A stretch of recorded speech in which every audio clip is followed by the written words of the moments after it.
Allah Müteal bir dəfə Həzrəti Şüeyb əleyhissalama belə buyurdu ki, ey Şüeyb, mən sənin qövmündən 100.000 nəfərə bəla göndərəcəyim, bəla nazil edəcəyim.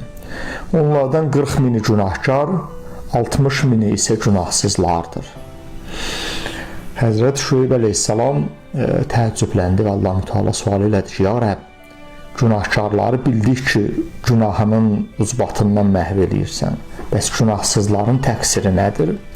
Allah Müteala buyurdu ki, ey Şüeyb, 40.000 nəfər ki, günahkardır, fəsad yayırdılar cəmiyyətdə. O insanlar cəmiyyətdə fəsad yayan zaman, günah törədən zaman, o 60.000 nəfər gerdəki var, o günahsızlar ki var, o 40.000 nəfərin qarşısında dayanmırdılar. Onlara etiraz səsini ucaltmırdılar. Onlar da yola getməyə çalışırdılar. Ona görə də bunlar da onların aqibətinə düçar olacaqlar.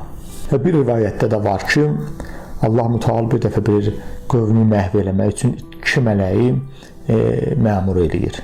Və bu mələkləri həmin qövmü məhv eləmək üçün göndərir ki, gedin onlara bir dəhşətli əzab nazil eləyin, əzab verin.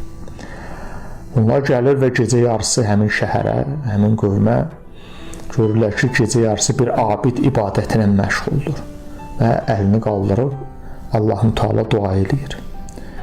Mələklər şək şübhəyə düşürlər və qayıdırlar Allah Mütealın huzuruna ki, ya Rəbb, sual edirlər Allah Müteala ki, bəlkə sənin təqdirin bu şəhər haqqında dəyişibdir.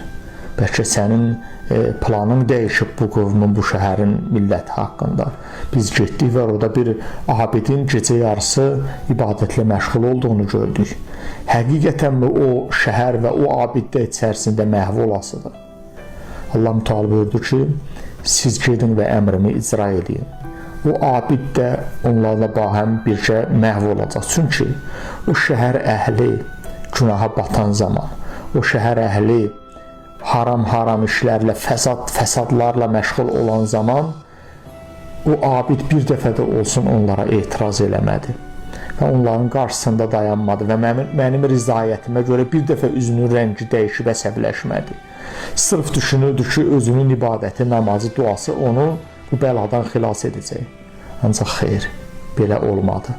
Həmin abid də onlarla eyni aqibətə düçar oldular.